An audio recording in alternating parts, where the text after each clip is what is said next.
চলচ্চিত্রের ক্ষেত্রে আমার কাছে যখনই কোনো কাজ করা হয় বা সেই কাজে নিজেকে যুক্ত করা হয়, তার প্রত্যেকটা ক্যারেক্টারই আমার কাছে মনে হয় যে আসলে নিজেকে তৈরি করেছে, নিজেকে তৈরি করার সাহস জুগিয়েছে। কারণ আমার প্রত্যেকটা কাজের সাথে আমার দায়িত্ব এবং দায়বদ্ধতা বা যারা আমাকে অনুসরণ করে বা অনুকরণ করার চেষ্টা করে, সব কিছু মিলিয়ে। আর ব্যক্তি জীবনে আসলে আমার কাছে একটি কথা মনে হয়, কারণ জীবন অনেক ছোট্ট।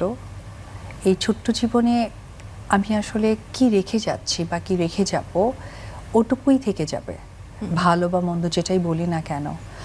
আর বিশেষ করে আমার একটা একদম বাস্তব জীবনে নিজেকে বাস্তবিক অর্থে উপবিশ্বাসের জায়গাটা যখন আমি যে স্টেজে দাঁড় করিয়েছিলাম, তখন আমি ফলো করেছি যে আমার তো প্রচুর ফ্যান্স ফলোয়ার বা আমাকে অনেক সাপোর্ট দিচ্ছে, যে মানুষগুলোকে আমি চিনি না, বাট সাপোর্টের কোনো কমতি দেখিনি।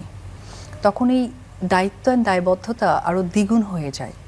তখন মনে হয় যে আমার ব্যক্তি বা ব্যক্তিত্বের জায়গা এত স্টেপভাবে যাওয়া দরকার, যাতে কিনা আমার থেকে কিছুটা হলে মানুষ শিখবে না। তো সেই চিন্তা ভাবনা থেকেই আসলে নিজেকে খুব বেশি ইমোশনাল থেকে ইম্পর্টেন্ট হচ্ছে বাস্তবতাকে সায় দিয়েছি। আর কাজের জায়গাটা মনে হয়েছে যে আরও স্ট্রং হয়ে গেছে, যেটা বিগত দিনগুলোতে ছিল না। প্রথম পর্দায় পা রাখা উপবিশ্বাস হচ্ছে আসলে অনেক বেশি ইমোশনাল ছিল, কারণ বাস্তবতা কখনো দেখেনি, শোনেনি, জানে না। সুতরাং যাই দেখেছি, যাই শুনেছি, প্রত্যেকটাই বাস্তবিকই মনে হতো, কিন্তু এটা আর্টিফিশিয়াল ছিল। সময়ের সাথে সাথে এখন দেখা গিয়েছে যে আসলে ইমোশন বলে কোনো ওয়ার্ডই নেই। সো ইমোশনটা ক্রিয়েট করাটা অনর্থক। সো বাস্তবতাকে সামনে এগিয়ে রেখে যে কাজটি করা যায়, সেটি হচ্ছে গিয়ে আসল কাজ বা আসল ওয়ার্ক।